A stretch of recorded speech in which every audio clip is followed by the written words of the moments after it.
We are but a couple hours away from being 2/3 through The Acolyte, and it's kind of crazy how much of the news cycle over the past week has been taken up by episode 5 of people still claiming that it's the best of the worst. And brother, I went through a bunch of those clips. I've seen a bunch of different reviews, and I can unequivocally say it's terrible. It is really bad. The pros that people were saying that makes it, the best of the worst, still a 1 out of 10. And most people's scale is because it had so little dialogue to get wrong. And it's like, well, okay, cool. Is it worse if there's 100 lines of dialogue and I know that there's more than that, but if there's 100 lines and that they end up missing on 75 of them during the other 4 episodes, or if you have 50 this time around and you miss on all 50, what's ultimately worse? And then for the rest of the 20 minutes that you got for $22.5 million, money well spent, Disney, is just some of the sloppiest, goofiest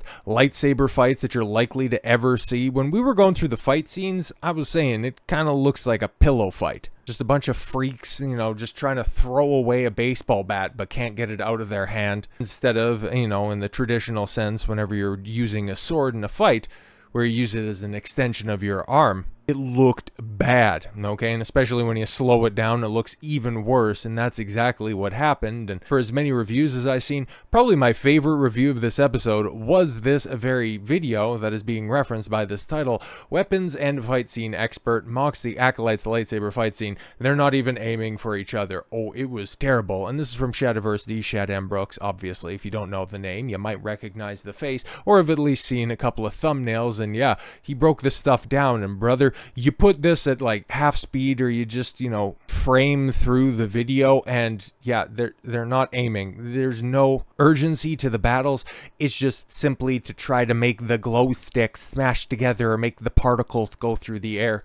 Weapon and fight scene expert and YouTuber Shad Brooks, who hosts Fight Scene Autopsy on his Shadiversity YouTube channel, broke down the Acolyte's lightsaber fight in the show's 5th episode. Brooks was unimpressed with the show's lightsaber fights from the very beginning point that the number of Jedi Knights didn't even aim at the Sith, who would later be revealed as Chimere. Yeah, exactly. And I highly recommend the video. I don't want to spoil everything that Shad did, but for an hour and a half, he just shows you, and it's like, okay, cool. Take a look at where random Jedi number 1 is swinging, okay, just telegraphing his motion, going over the top and aiming even before Chimere moves out of the way, or even before, one of the random Jedi moves out of the way. That swipe, that swing, that slash is never going to hit its intended target. Or how many times are you aiming at the blade? Where it's like, he has one gauntlet and a helmet. That's it. The rest of his body, not armored at all. One swipe across the body, just simply leaning back and then just swiping, just making one simple flick of the wrist. Chimere's dead 7 ways from Sunday. But no, we can't do that. We need to have the flashy spins and the jumps and the endless aims off center. It's tremendous, guys. It's the best Star Wars lightsaber fight since the last Star Wars lightsaber fight. You noted, now that I get this, now we get the first close-up.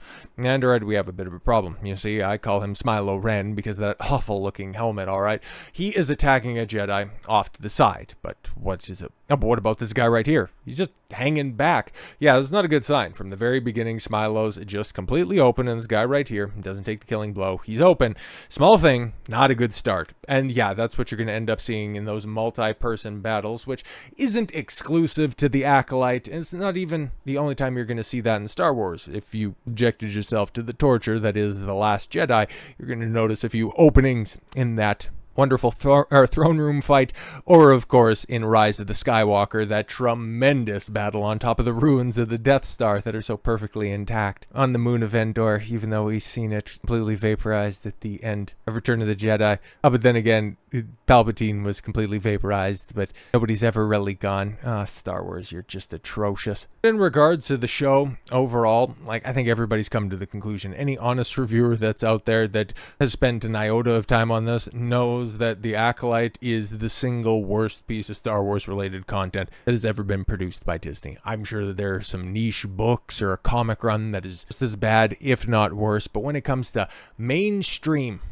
I use that term loosely, but Disney Plus level content, it's easily the worst, okay? Ahsoka was coherent. It was bad, but at least you could follow along. Boba Fett, just assassinated the character of Boba Fett, and it was a show that wasn't really about him, and it was just mostly about his backstory and his flashback about living with the Tusken Raiders. Mandalorian, come on, it's contrived 7 ways from Sunday, but when it comes to the Acolyte, it's boring. The dialogue makes no sense. The fight scenes are atrocious. The characters are non-existent. It's just bad from top to bottom. While I'm not necessarily a former TV executive, I am a Canadian, and I will go ahead and echo these calls because clearly something rotten in the state of Denmark and it awfully smells like fish. But I would go ahead and broaden this out to, okay, former Canadian TV executive calls for women to be banned from making Star Wars. Well, I would also say feminized men, like if we could just go ahead and do that blanket ban of anybody who may or may not have bled for a week and not died. Can we just go ahead and, I don't know, get proper creatives in place? Okay. Former Canadian TV executive turned YouTuber Paul Chato. Yes, used to work at CBC, and if you're Canadian, you're obviously going to know that, but he was responsible for putting together some of the best comedy that station ever had in the early 90s, okay? He knows the stuff, and he's kind of a funny and an insightful guy himself. Call for women to be banned from producing, writing, and directing Star Wars. I mean, the moment that they got more power in the brand was the moment that the quality completely and totally fell off a cliff. But what about Marsha Lucas, dog? What about that? She saved the New Hope. Well, yeah, that's what I'm saying. Like, let's just get some talented people in there. How about that? But just go with that, shall we? In a recent YouTube upload, Chato stated, I think we can now confidently conclude that not only is the Force not female, but women should be banned from producing, writing, or directing Star Wars entirely. I mean, you got Deborah Chow, who ruined that Obi-Wan show. Jeez, I almost forgot about that. Which is something that you probably shouldn't say, given the fact that you had the actors still in their prime able to run back their performances for a high-budget TV show. And the best that Deborah Chow could do was put Obi-Wan and a baby Leia in an oversized trench coat and walk them out of an Imperial base. Okay. Leslie Headland, her work speaks for itself on The Acolyte. And Sharmeen Obaid-Chinoy, Rey is going to be the future of Star Wars, and I don't listen to any criticism when I'm going to be going forward and making episode 10.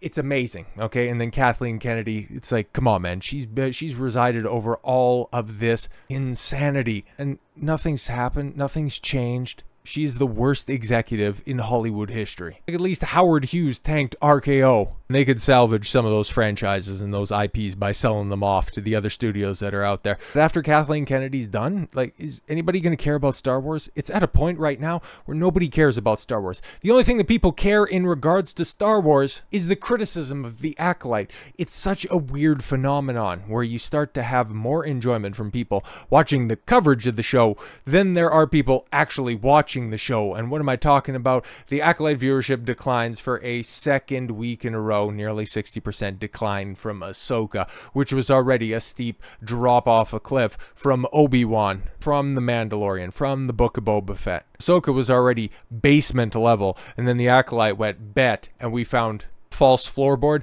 and went even deeper than that. Viewership for The Acolyte has declined for a second week in a row, according to data shared by analytics firm Illuminate. Okay.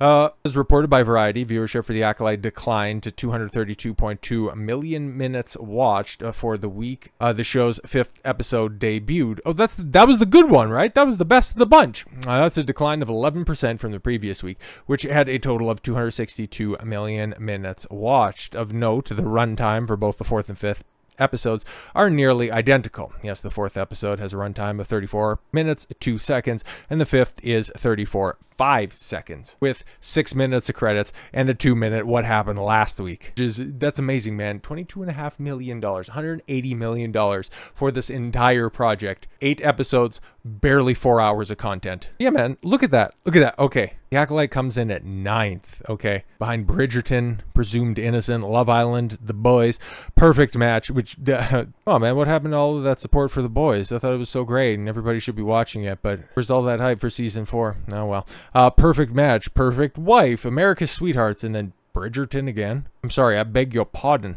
but The Acolyte is getting beat. Oh yeah, and in 10th, you got Bridgerton again. Got all 3 seasons of Bridgerton, above or at the same level as Star Wars. That's crazy, man.